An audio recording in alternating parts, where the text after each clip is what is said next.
বিসমিল্লাহির রহমানির রহিম। মাননীয় সংসদ সদস্যবৃন্দ, আসসালামু আলাইকুম। ফ্যাসিবাদের নির্মমতার শিকার অসংখ্য মানুষের কান্না আর হাজারো প্রাণের আত্মত্যাগের মধ্যে দিয়ে অবশেষে আজ থেকে পুনরায় যাত্রা শুরু হতে যাচ্ছে জনগণের ভোটে জনগণের কাছে জবাবদিহিমূলক সত্যিকার অর্থে জনপ্রতিনিধিশীল জাতীয় সংসদ।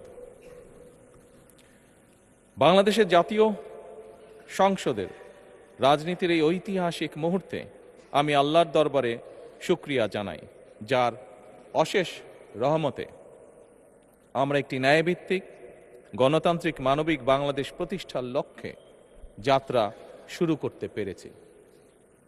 1971 সালের স্বাধীনতা যুদ্ধের থেকে শুরু করে 2024 সালের দেশ এবং জনগণের স্বাধীনতা রক্ষার যুদ্ধ সহ এই পর্যন্ত দেশে গণতন্ত্র এবং মানুষের অধিকার প্রতিষ্ঠার সংগ্রামে যারা শহীদ হয়েছেন, ত্রয়োদশ জাতীয় সংসদ শুরুর এই যাত্রা লগ্নে আমি তাদেরকে কৃতজ্ঞতার সঙ্গে স্মরণ করছি।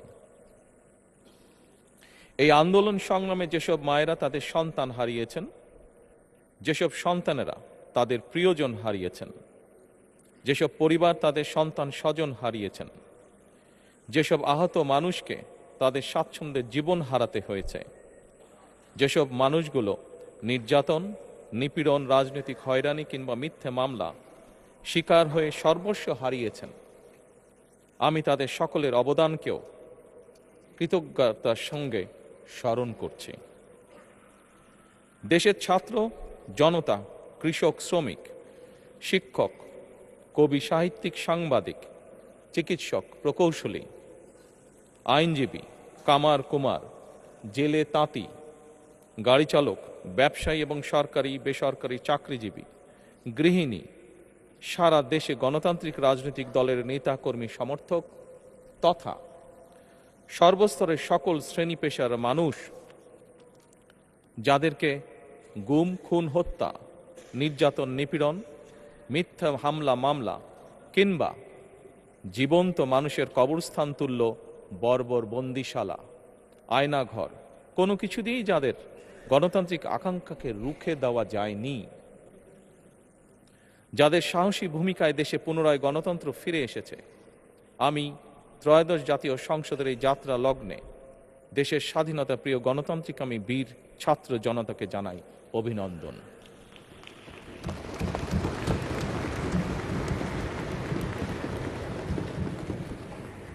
সম্মানিত সংসদ সদস্যবৃন্দ, দেশনেত্রী মরহুমা বেগম খালেদা জিয়া জনগণের অধিকার প্রতিষ্ঠায় দেশে সংসদীয় গণতন্ত্র প্রতিষ্ঠা করেছিলেন, সংসদীয় গণতন্ত্রকে প্রাতিষ্ঠানিক রূপ দিয়েছিলেন। সেই গণতন্ত্রকে প্রহসনের রূপ দিয়ে জাতীয় সংসদকে হাস্যরসের খোরাকে পরিণত করা হয়েছিল। দেশে তাবিদারি শাসন শোষণ কায়েম করা হয়েছিল। দেশে সংসদীয় গণতন্ত্র এবং জনগণের অধিকার পুনঃপ্রতিষ্ঠা করার জন্য দেশনেত্রী বেগম খালেদা জিয়া জীবনের শেষ দিন পর্যন্ত লড়াই করেছেন। জীবনে কখনোই স্বৈরাচার কিংবা ফ্যাসিবাদের সঙ্গে আপোষ করেননি। দেশে আজ থেকে আবারও সেই কাঙ্ক্ষিত সংসদীয় গণতন্ত্রের যাত্রা শুরু হলো, আলহামদুলিল্লাহ।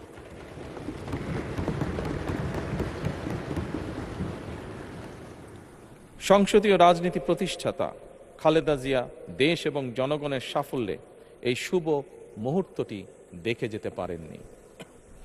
আজ তাই এই জাতীয় সংসদে দাঁড়িয়ে আমরা দেশ এবং জনগণের স্বার্থে আপসীর নেতৃত্ব, ব্যক্তিত্ব, স্মরণীয়, বরণীয়, অনুকরণীয় রাজনীতিবিদ মরহুমা খালেদা জিয়াকে গভীর শ্রদ্ধার সঙ্গে স্মরণ করছি।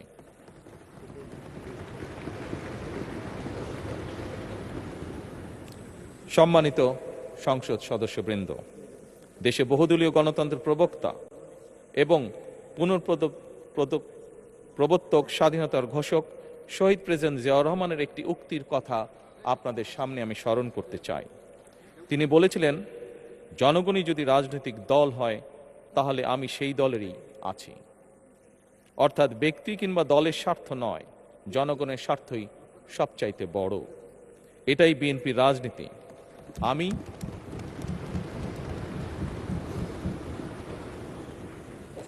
আমি প্রথমবারের মতন বাংলাদেশ জাতীয়তাবাদী দল বিএনপি থেকে জাতীয় সংসদ সদস্য নির্বাচিত হয়েছি।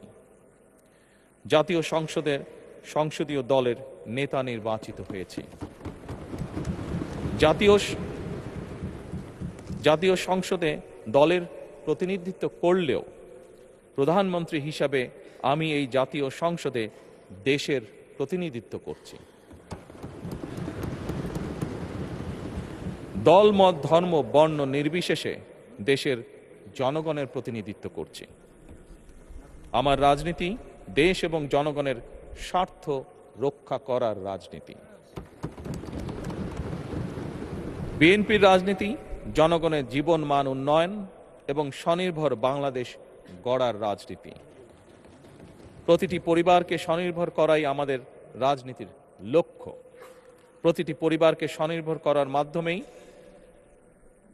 বিএনপি একটি স্বনির্ভর, সমৃদ্ধ, নিরাপদ, গণতান্ত্রিক বাংলাদেশ প্রতিষ্ঠা করতে চায়। এই লক্ষ্য অর্জনে আমি জনগণের সমর্থন এবং সহযোগিতা চাইছি। এই মহান জাতীয় সংসদে সকল দলের নির্বাচিত প্রতিজন সংসদ সদস্যের সমর্থন এবং সহযোগিতা আশা করছি।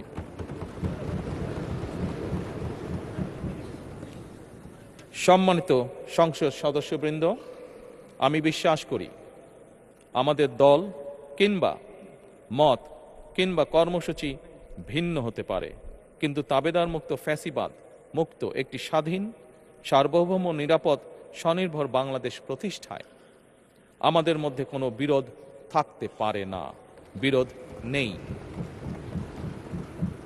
জাতীয় সংসদকে জাতীয় কর্মকাণ্ডের কেন্দ্রবিন্দু না করে বিতাড়িত ফ্যাসিস্ট সরকার জাতীয় সংসদকে অকার্যকর করে ফেলেছিল। আমরা এই মহান জাতীয় সংসদকে সকল যুক্তি, তর্ক আর জাতীয় সমস্যা সমাধানের কেন্দ্রবিন্দুতে পরিণত করতে চাই। সম্মানিত সদস্যবৃন্দ, নতুন সংসদ যাত্রা শুরু করার সময় সংসদের সাবেক স্পিকার কিংবা ডেপুটি স্পিকার উপস্থিত থাকার কথা ছিল, কিন্তু পতিত, পরাজিত, বিতাড়িত ফ্যাসিস্ট সরকারের জনবিরোধী এবং গণবিরোধী কর্মকাণ্ডের ফলে যে জনরোষ তৈরি হয়েছিল তাতে এই মহান সংসদের সাবেক স্পিকার বা ডেপুটি স্পিকারকে খুঁজে পাওয়া যায়নি। তাদের কেউ কারাগারে, কেউ নিখোঁজ কিংবা কেউ পলাতক। দীর্ঘ ১.৫ দশকের ফ্যাসিবাদী এবং তাবেদারি শাসন শোষণের পর জনগণের ভোটে নির্বাচিত প্রতিনিধিদের নিয়ে আজ আমাদের এক বিশেষ পরিস্থিতিতে জাতীয় সংসদের কার্যক্রম শুরু হতে যাচ্ছে। এমন পরিস্থিতিতে আমরা সংবিধান এবং সংসদের কার্যপ্রণালী বিধির বিধান অনুসরণ পূর্বক ত্রয়োদশ জাতীয় সংসদে সভাপতিত্ব করার জন্য আজ আমি প্রবীণ রাজনীতিবিদ এবং 5 বারের মতন নির্বাচিত জাতীয় সংসদ সদস্য জনাব ডক্টর খন্দকার মোশাররফ হোসেনের নাম প্রস্তাব করছি।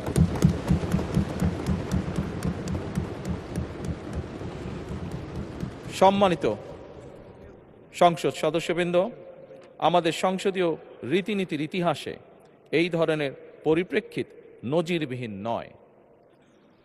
1973 সালে তৎকালীন প্রধানমন্ত্রী মরহুম শেখ মুজিবুর রহমান ওই সংসদের সদস্য মাওলানা আব্দুর রশিদ তর্কবাধীশের নাম প্রস্তাব করেছিলেন এবং তার সভাপতিত্বে বাংলাদেশের প্রথম সংসদের প্রথম অধিবেশন শুরু হয়েছিল। আমি জাতীয় সংসদের সকল সম্মানিত সদস্যকে স্বাগত এবং ধন্যবাদ জানাই। আল্লাহ হাফেজ। বাংলাদেশ জিন্দাবাদ।